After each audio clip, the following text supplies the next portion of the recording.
I went from making really good money to making nothing. Mm-hmm. I had nothing. I took no salary, and I still don't pay myself what market could be, but I don't care because I'm building a company that I'm really proud of, and it's more about building something that matters, and I'm able to use the money that I might pay myself to go hire even better people. So I've got some of the best people in the business that are working for me because they believe in this too. I'm Art Blanchford, and this is Life in Transition, a podcast about making the most of the changes we're given. As a married father of 3 teenagers, a longtime global business executive and adventurer, I've been through hundreds of transitions in my life. Many have been difficult, but all have led to a depth and richness I could never have imagined. You'll get to hear all about them on this podcast so that together we can create more love and joy in our lives, no matter what transitions we are going through. Well, welcome to another episode of Life in Transition podcast. I am really excited today to have one of my best friends I've been doing all kinds of adventure around the world with for years, Chris Gay. Super good friend, as I said, serial entrepreneur and founder and CEO of Vitality Living and all the related businesses. Chris, super excited to finally have you on here, man. Welcome to Life in Transition podcast. Appreciate it. It's kind of cool to be knowing that I've heard about this journey and you and I have been talking about this journey and all that you've gone through in the last several years. It's kind of fun to be here with you and doing this. So I appreciate the invite.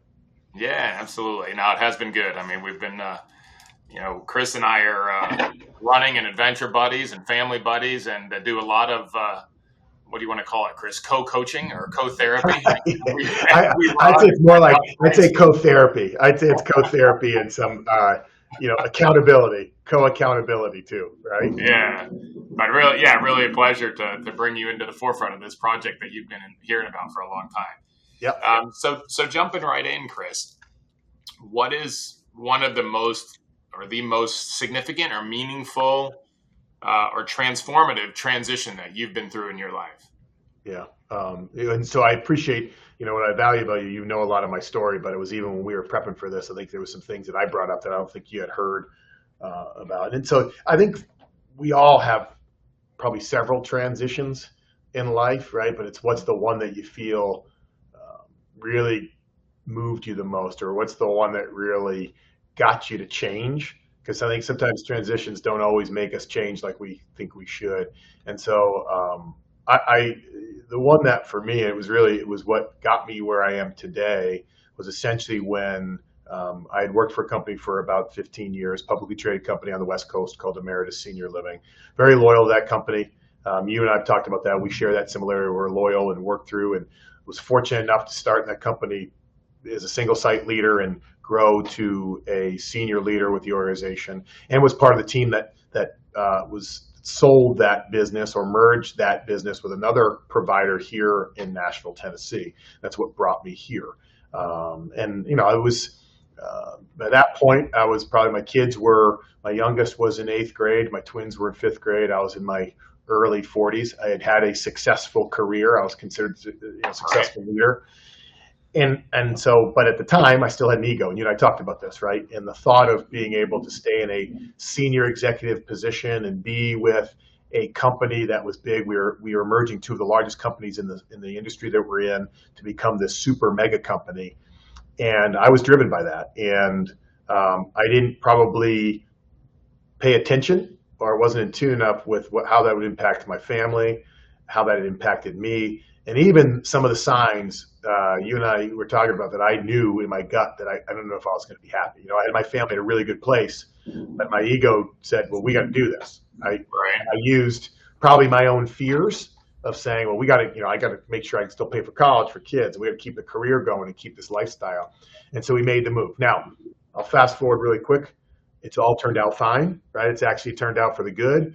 But that transition was one of the most painful and most emotional transitions for a number of different reasons. And once we did this merger, I realized that I'd made the wrong decision. It wasn't a good fit. And it's no knock on the people who were part of that organization or either organization.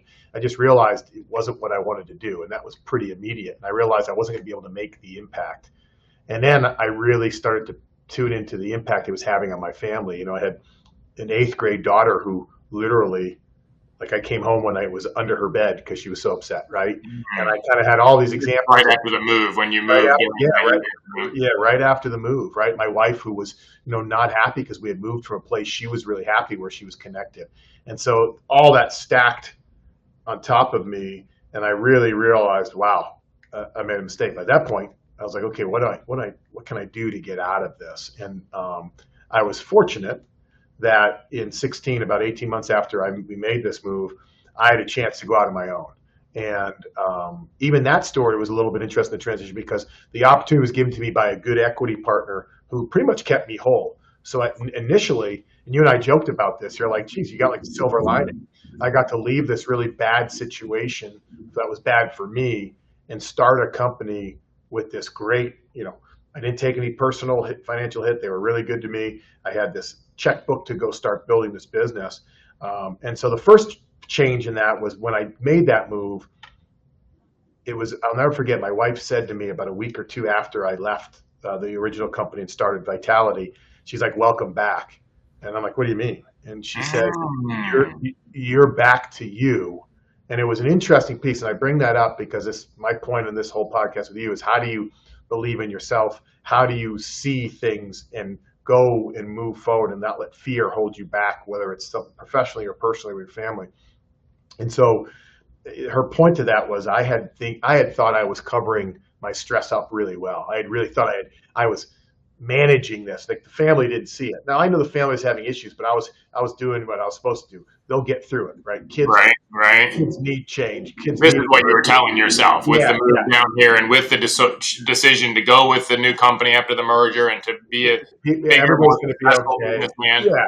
Yeah. Like I've got this great position. It's going to be good for our family. These sacrifices are worth it. And even though I was playing this role, and the whole time I was miserable. But I thought I said, I can't show my family I'm miserable. They have to think this is great. So I was playing this part where I thought I had it all under control.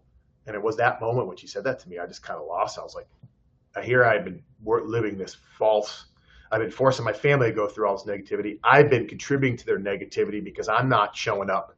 I'm not present in the way. They're all hurting and I'm just I'm hurting too, but I'm just not present in it. So it was a real eye opener for me.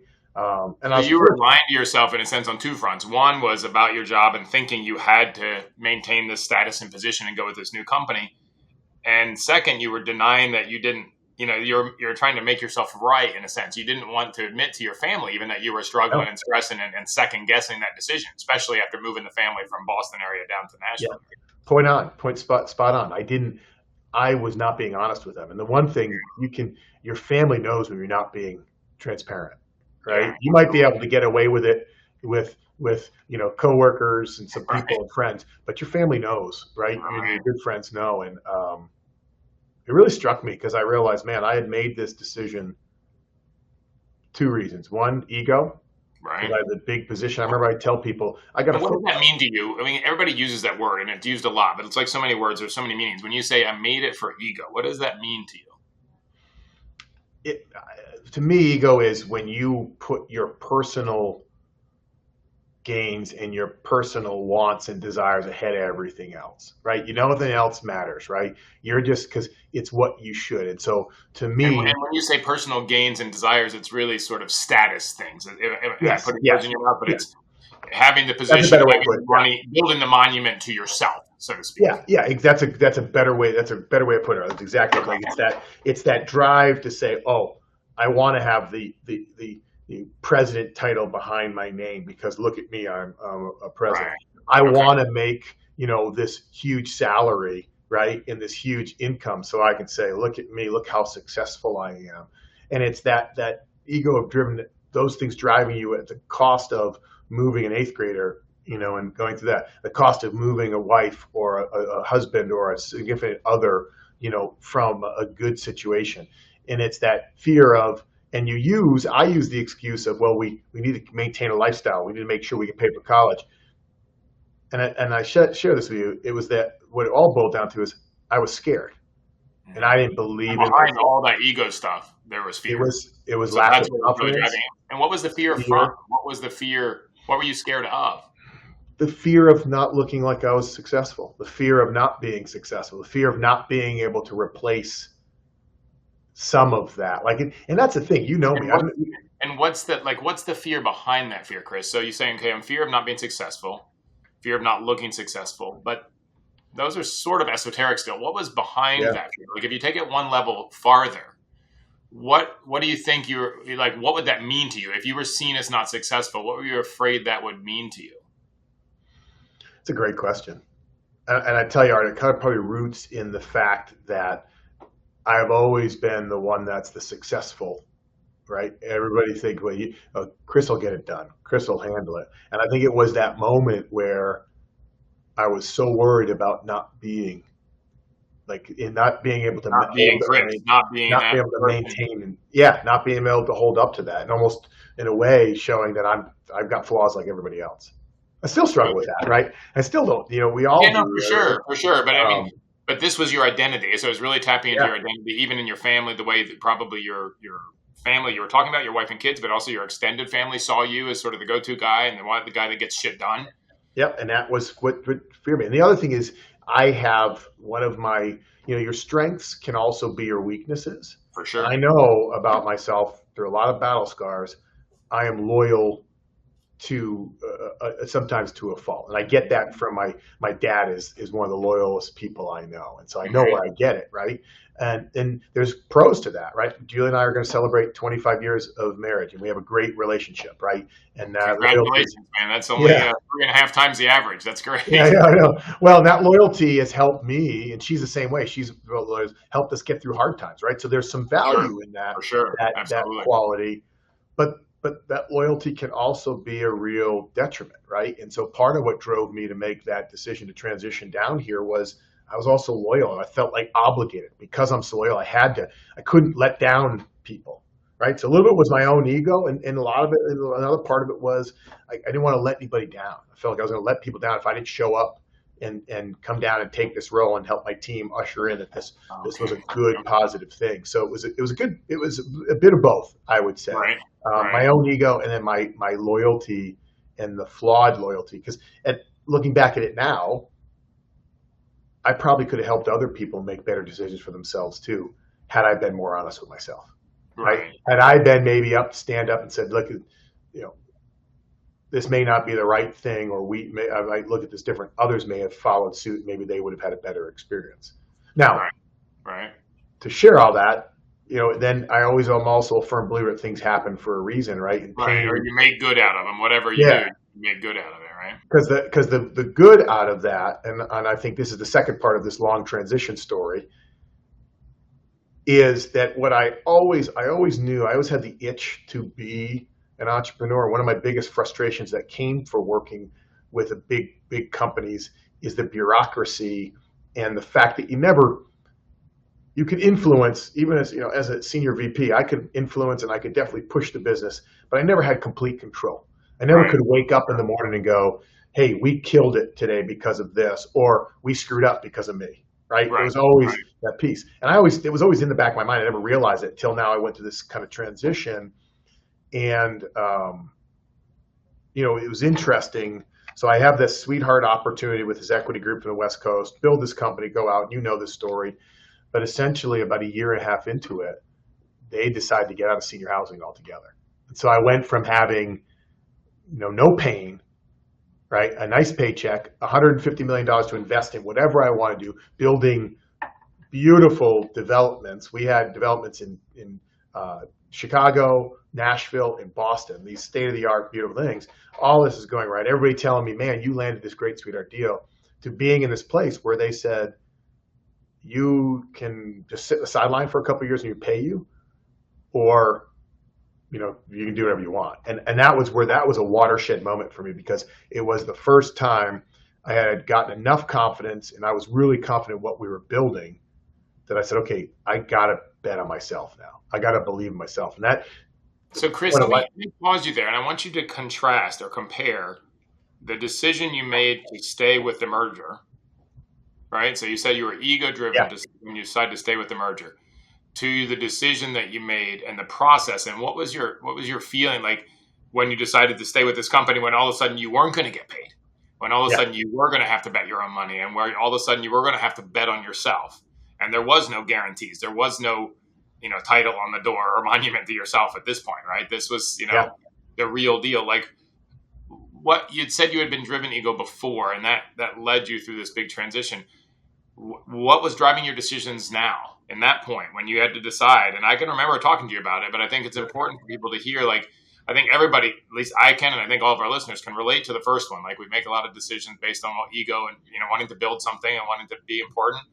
How was it different or the same this time when, the sweetheart deal, you couldn't walk away. You couldn't say no to that one. That was hardly even a decision. That was such a beautiful opportunity. Yeah. But now you're really in it, like, wow, I can either sit and get paid for a while and do nothing, or I can bet my own money and my own time and on my own resource and try to build something that I've started. Well, I hope, that's really, to me, that's the crux of this conversation, that I hope people, if one person listens to it and kind of takes this out of it, this to me is a successful conversation. And that was it. So the transition was really that period from, when I moved to Nashville in 14 to when in 17, I've got no equity, I've got no partners, I've got nothing.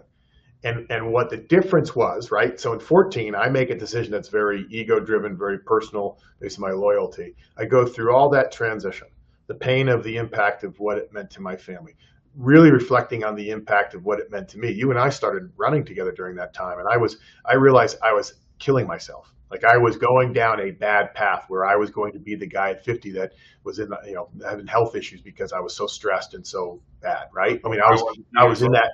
Yeah, I was in that mode. I get that sweetheart deal, and it really it opened up my eyes, right? Now, granted, it was a great deal. You're right, I couldn't say no to it, but it made me reflect. It gave me the moment to step back and reflect. I'll never regret having that opportunity, as painful as it was, because it made me reflect. I went, okay, wait a minute. If I'm going to do this now, let me do this right. So we started building things right, not only for the business, but I started building back my relationships the right way. And I started really putting my family first, my Say a personal little health. bit more about that. When you said building back my relationships in the right way, what did you do different? Because I think relationships is obviously absolute key to life. Yeah. What did you do differently when you started to build your relationships back? How was your being? You talked earlier about how you were being. How was your beingness different? Yeah. I think it was more awareness. Right. I think it was that awareness where I really didn't. I was pushing down the pain. The move that I caused, like all the pain that I caused by forcing my family down this road. And that when Julie said that, when she said that one sentence, I don't even think if you talked to her, I'm sure she remembered. Maybe I don't think she remembered the impact, but for me, that was very impactful. Welcome back. It made me go, wait a minute. And I don't think I probably analyzed that statement deeper than she has. I think she was saying, welcome back. It wasn't just what had happened probably over the last 2 years, Art. It is what I'd done the last 20 years in my career, right? Being on the road, being focused on and saying, I'm going to make sacrifices for my career because it's going to help my family long term. That's a bunch of BS, really, right? Because you miss opportunity. I think that statement was, welcome back. And then that opened the floodgates for me. And I was like, I'm going to be more aware. And so I tried to really be, and I'm still practicing this, better at listening, right? Better at making sure I didn't have to fill the space, let my kids, my family, my friends fill more space for me, like trying to be, you remember that time I started running with you guys a lot more and building that network. Made sure I took trips with my kids. I made sure I did things. I tuned in on when they said they weren't happy, what could we do to kind of figure things out? Excuse me, I shouldn't have swore, but I bought 2 houses because I was trying to make my family happy, right? And so I stopped throwing money to make happiness and started kind of going back to, okay, how do I stay happier? And then that'll help me reflect and keep my family happier and keep the people around me happier. And how will that make me better in this next journey? And I also, but I want to restate that, Chris, because I think it's a really important thing that you just said. So you said, I stopped throwing money around to make me happy and make my family happy. And I started working on my own happiness so that then I could bring that and that awareness, bring that happiness to my family via awareness, being present with that. Well, and I think, yeah, because I think and I'm glad you paused me on that, because I think when you're not happy with yourself and you're not being honest with yourself about that, you think you're giving to your family, but you're not. Absolutely. You can't give, whether it's your family, your friends, your company, your peers, you can't give if you're not whole. And I don't think anybody ever gets 100% whole. I want to be clear, if anybody, those who are watching this or listening to this, I'm a work in progress. You're never Yeah, we all are, whole. right? Yeah, you're never. So I think this imaginary, I'm going to fix it all, and I'm going to be fine, and I'm going to be perfect, doesn't happen. But it's how do you learn to cope? How do you learn to be more present? How do you learn to be more in tune with yourself and be okay with yourself? So that way, that energy comes out and helps you be better for others. Yeah, Then when you're there, you're then not, you can start moving forward. if you're not, I mean, even if you're doing the right thing sort of on the outside, if your heart's not in the right space, you're saying if you're not healthy in your own space, then it doesn't really matter. Yeah. You can make a ton of money, you can buy a fancy house, you can take your family on vacation, you can have all this stuff. But if you're not happy yourself, if you're not able to, I call it dropping into somebody else's world, right? If I can't let everything else go in my mind and be really present with somebody, then it's really much to do about nothing. Yeah, point. And I mean, it's really people don't care how much you know until they know how much you care, right? And so it's like, how do you really project that out? And don't get me wrong, it's okay. You can't fake that, and you also can't. And this is something that I can't emphasize enough. You can't give that if you don't have anything to give with. Yeah. You're tired and completely self-absorbed. No matter what you do, you can't give that, and people can tell, especially those closest to you. Yeah, and it's that, and I mean that really, that time where I had that little bit of sweetheart kind of time really helped me reflect, because I lost for the first time in 20 years. I had less pressure because the company was we were building it. I had partners that helped me building it right. It was a startup. There was nothing. There was a lot of. So let me kind of step back and I know a lot of people don't have this. So my message is, you may not have that time to step back, but I want to make sure that people think about, find the time to reflect and work on yourself. You got to start there. Then it's working on the other relationships, and then it's working on the pieces that can help you be successful. And ultimately, can you get to a place where you are confident to bet on yourself? Because I go back, I reflect. So then, 17 happens. I went from making really good money to making nothing, right? Mm-hmm. I had nothing. I took no salary, and I still don't pay myself what market could be, but I don't care, because I'm building a company that I'm really proud of, and it's more about building something that matters, and I'm able to use the money that I might pay myself to go hire even better people. So I've got some of the best people in business that are working for me because they believe in this too. And I was able to start from scratch and rebuild this thing, and rebuild it the right way, and bet on myself and what we were building and the team, and have that confidence. And we've now, to the end of the story, the transition we've built, first and foremost, I'm in a much better place. I'm still not perfect. I have my good days and bad days, but I'm in a much better balanced place, which has allowed me to have, I think, look, Jill and I have been married 25 years this July 3rd. She tolerated me for a lot of those years. Right? She tolerated a lot. I feel like for the first time in a long time, I'm in tune and trying to make sure I'm as much there for her, and that's healthy. Our relationship with our kids is really good. Our relationship, we've met some amazing people. Nashville has become a blessing now, right? We've got great connections, great people. But I don't think I would have been able to be here if I hadn't had that rock bottom, really self-reflecting time to change who I am. Now, look, if I'd known this, and that's why I said, for me, it's like, I hope someone listens and says, bet in yourself, believe in yourself. Jobs will always be there, especially if you're someone who's a hard charger who's had success. You can always find a job. Right. Sometimes we get stuck in this, I can't, I don't want to, I'm scared, and we let fear hold us back. I'm fortunate, I got kicked out of the nest. I didn't have it, like, fear was just, I had to face it. But I'm proud of the fact that I did face it, and now things don't bother me like they used to. But did you actually get kicked out of the nest, or did you choose to leave? I chose to leave the first time, and then I got kicked out of the nest. Yeah, then you got kicked out the second time. That's my right. partners left That's me. right. No, that's right. But I got kicked out of the But nest. the first time you chose, what you could have, Yeah. and a lot of people, like I probably, in that situation, I stayed a little bit longer, right, in my career. But then I ended up with those health issues and so forth. So I wonder, and I know, Chris, we sort of have two transitions or three that we're talking about as we're going through here, because there was the one, moving the family down here to Nashville. Then there was, choosing to leave this big company and then having to restart your sweetheart deal by yourself without a salary and so forth. But if you hadn't, I'm going to take that first one. If you had not chosen to leave this merged company, where do you think your life would be now? If you had stayed there, what do you think would have happened? I could, if I had stayed there, I think one, I don't know how, I know I wouldn't be personally as balanced where I am at. I think I would have had issues.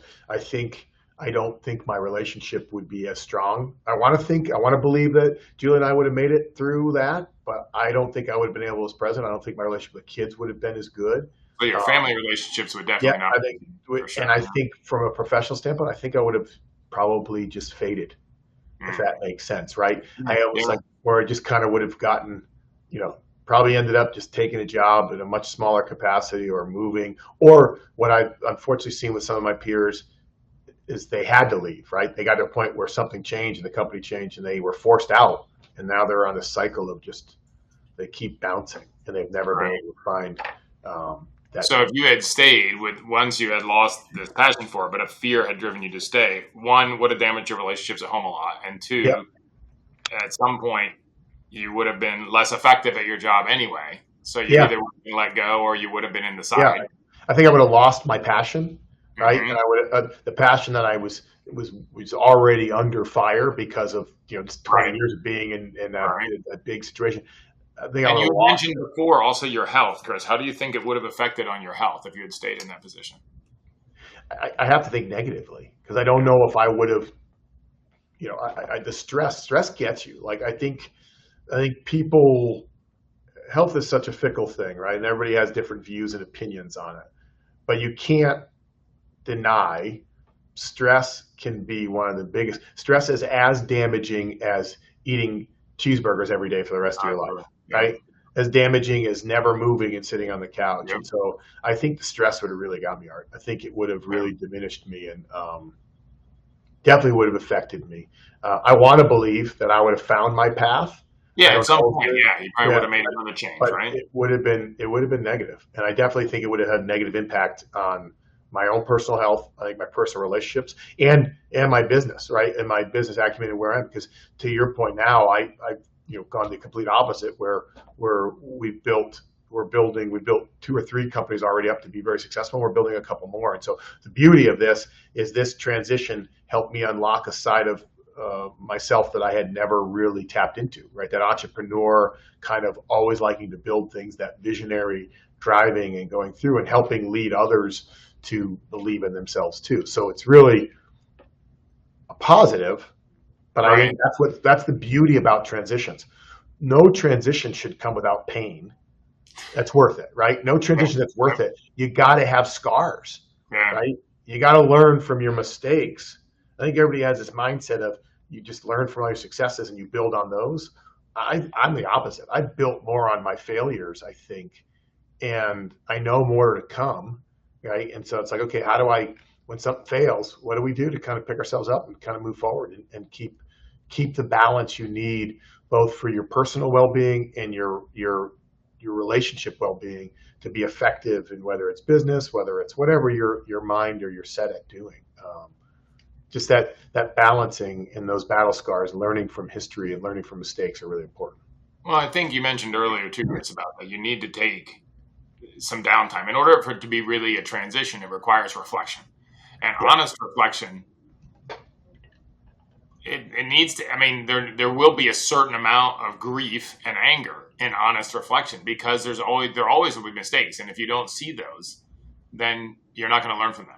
And you're not going to be able to shift. And like you said, you would never have known this entrepreneurial bug. It would have just been this quiet discontent, this gnawing at your soul for a long time. But because you had that chance to do some really hard reflection and seeing what worked and what didn't work, that now you're living a much fuller version of yourself, which I think is, what this podcast is all about, and what I want to make my life about now is that, that the second half is an opportunity for us to pause, reflect, be uncomfortable in that liminal space where we don't know. Like, you didn't know, should I stay with this company or shouldn't I stay with this company? Should I take the sweetheart deal or not? Should I keep investing now that I have no money? Should I try to make it on my own? Yeah. Right. And to be willing to be in those uncomfortable spaces long enough until we get clear on what is our next step. Yeah.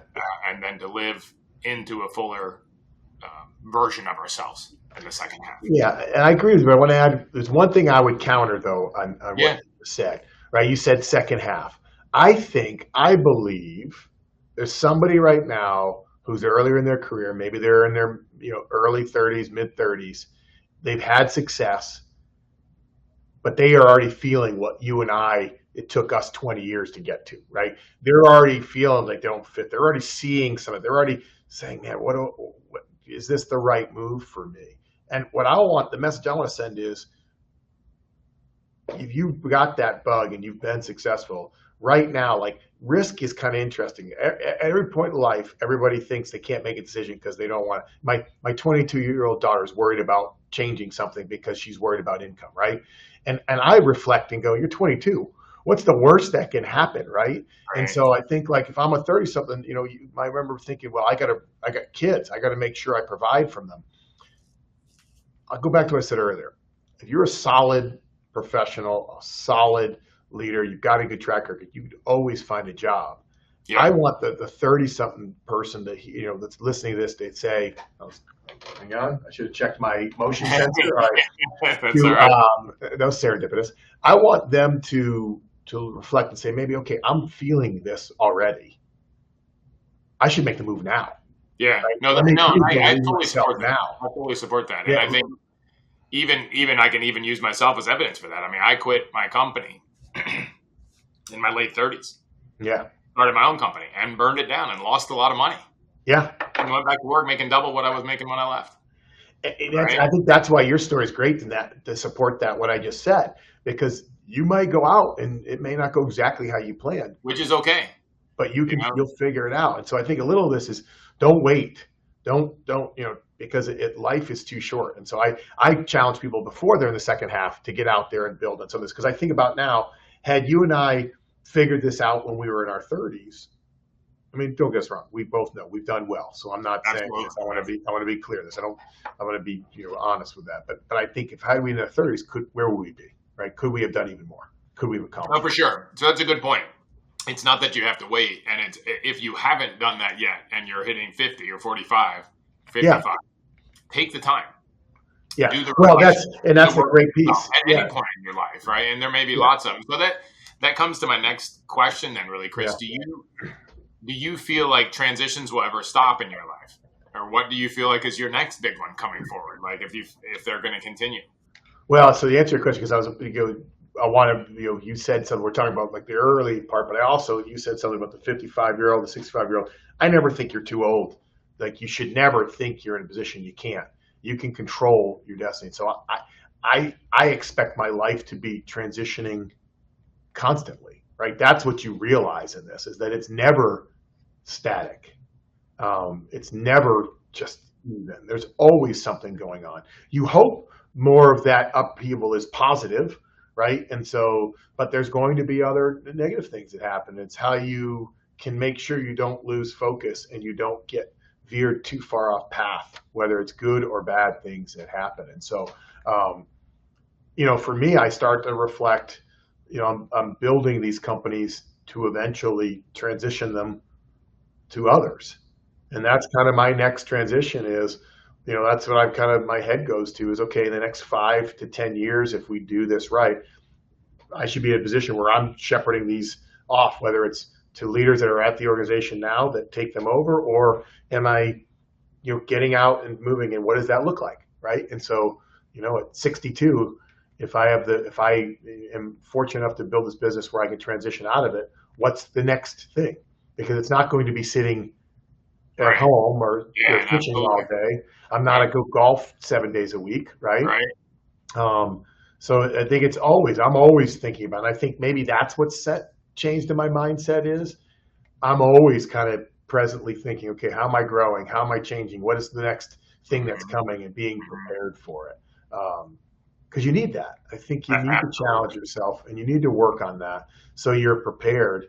Because if you get complacent, and I'll say this, I look at myself 10 years ago, I got complacent, and that complacency really is what can be the detriment to being able to transition successfully.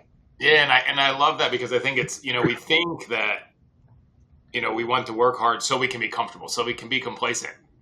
But the fact is that it's comfort and complacency is what stresses us out and kills us, right? I mean, I love that book you recommended, The Comfort Crisis, to me. Yeah, by Michael Easters. Yeah. What a great book, right? And so true that we need comfort and rest and downtime as respite from the adventure, whatever the adventure is that we're doing, right? And you and I talk about this. We're big on recommending books and stuff, and that one I just want to highlight it. Like, if anybody's listening to this, that's a great book. It's Comfort Crisis by Michael Easters.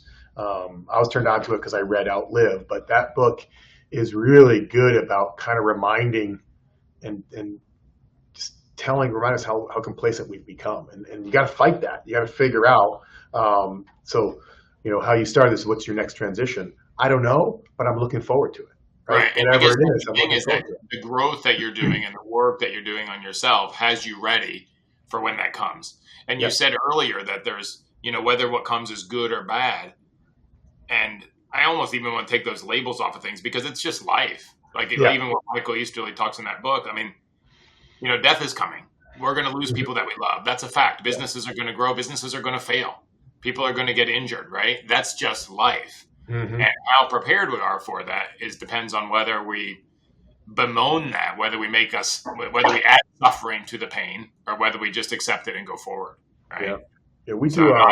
That's really great. As far as that transitions always are going to happen, and are you prepared? Are you always growing?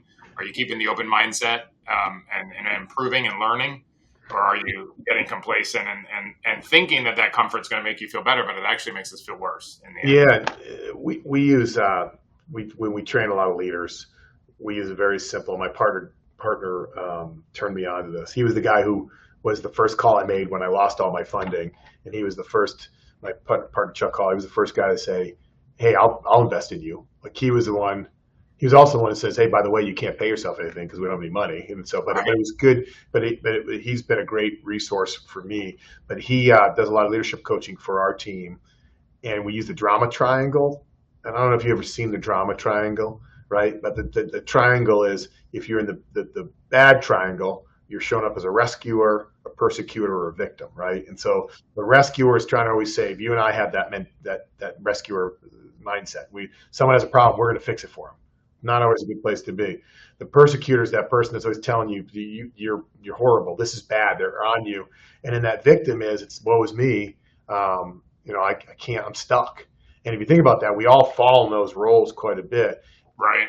The beauty of self-work is when you can come out of those mindsets, right? And so if you're a rescuer, you coach. And we talk about a lot of this with our kids, Art, right? Absolutely. You got to become a coach. When they're little, you got to rescue them.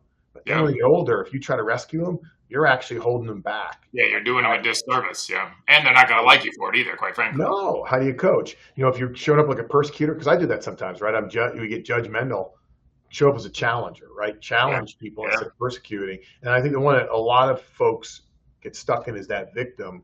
Be a creator, right? Don't be a victim, be a creator. So coming home and complaining about something that you have no control over or that you think is holding you back is being a victim versus what can you do to create an outcome that's better.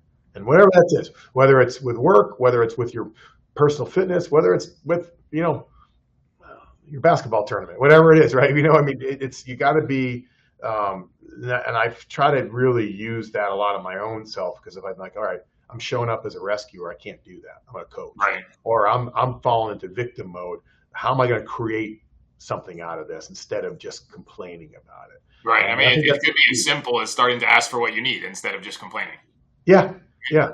Even if you're not going to get it, right? But just to saying, being clear about, okay, how do I want to have it? How do I want to, what is it that I can control? So I think I like that model. Shifting. whatever transition you're in, if you're going to do it successfully, you got to be in the right mindset, right? And you got to be in that challenger, coach, creator mindset to be able to get through it. And don't get me wrong, I still go back, I find myself falling into rescue mode or victim mode, but I talk about it, we talk about it a lot, so we're aware, and that self-awareness is key. Yeah, no, I love that you keep bringing up self-awareness, because I think that's absolutely key in everything that you do. And to have people that you are transparent with, that see your flaws, also helps you spend less time there. And you also feel less alone there, which also ends the cycle. So I have two more questions for you, Chris. Sure.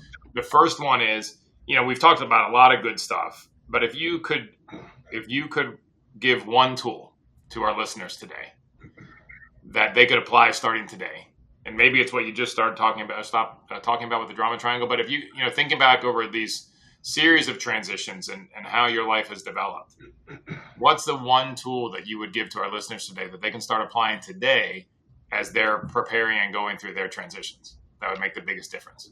I would bring them right back to that drama triangle. I would tell somebody, there's an article that was in the Harvard Business Journal, it was printed in like 1976, I think, called The Monkey. And it's the monkey on the back, and it's about how we let people throw their problems at us and we take them on. And so I would have them read that article, and then I would really work on the drama triangle, because how you show up, whatever situation you're in, whether it's professionally, personally, is really, really important. And so the drama triangle is such a simple way to self-reflect and say, am I being a victim? Okay, if I'm a victim, I'm not helping this problem. I'm contributing to the problem. Versus I'm a creator, right? What is the issue? How can I be a creator and help solve it? I may not get what I want, or I may not, but I'm not going to contribute to it. Am I persecuting people versus being a challenger? I think about when you're raising kids, right? It's easy to be a persecutor. It's easy to be a rescuer versus a coach and a challenger, right? If you challenge your child in a way that's positive, they're going to learn from it. Yeah, and they're going to grow, but they're going to be standing on their own feet, not yours when you're rescuing. So the tool I would say is, it's drama triangle. It's easy. You can Google it, find it everywhere. But it's a great way to self-work, because I think the work starts with you. It doesn't start anywhere else. Yeah. You can try to blame everybody else or blame the world for whatever's not going right. And it's funny, when things are going right, we take all the credit. When things are going wrong, we push out there somewhere. And I think that's where for me, this drama triangle tool is a great tool to kind of self-reflect, because we even use it in the language with our team. So we have given everybody permission, where I have had a junior level person leader tell me, stop, you're a rescuer. Right. That's awesome. And I remember the first time it happened to someone else in the room was like, I can't believe they talked to you that way. I'm like, no, that's our language. Like I was, they were right. Yeah. I was being a rescuer. So we have an open kind of, everyone uses the same language. So I think if I summarize that, it's really the first thing is the most important thing you do is how you show up. Yep. I heard that. Like how you show up, like who you are is even much more important than what you do, or obviously much more important than what you say. So how you show up is most important. And then you give a couple of tools to help you think about how you show up. And one is this drama triangle, and one is this HBR article from 1976. Yeah. We'll make sure those get added in links added to those. I think it's 70. I could be out 70, but it's The Monkey, and it's a great article. I have everybody read it. It's been around forever. And it's that whole how we either take on other people's problems or let people throw problems at us. And so we use that in line with the drama triangle to really create self-awareness and create common language for everybody to use. So that if they're showing up that way, or you have permission to tell somebody you're showing up as a persecutor, right? Use the right language. And that's important. Start there. You start, and I use it in my personal life, because like I will be like, all right, I am being a victim right now. So what am I going to do to fix that and not be a victim? Yeah, absolutely. Absolutely. No, that's really good stuff, Chris. Appreciate it. So my last question for you is, where can people find out more about you, more about your company and what you're doing when you're not on Life in Transition podcast? Anything you'd like to share there? I guess it's the best, if you go to vitalityliving.com, which is our main company, which is a senior housing company. We operate across the Southeast. That's where you'll find a little bit of us and what we do. But then from there, we've got several other companies. I always typically go to my LinkedIn. and you can see kind of a little bit and contact me. And if you see me around town, I like to talk, so you can just grab me and say hello. Yeah, it's a surprise that you and I get along so well, since we both like to talk so much. we do have the gift of gab, yeah. Yeah, no, it's good stuff, Chris. I really appreciate that, and I really appreciate you being with us today and sharing your struggles and the wisdom that's come from that, and how you have chosen to be the creator in your life and created a really, really great life, which I personally can vouch for. I see it. I see the way you are with your friends. I see the way you are with your family, and it's really a beautiful thing. So really, congratulations on the life that you've built, and really appreciate you being with us today. Thank you, Art. I hope this was helpful. Awesome.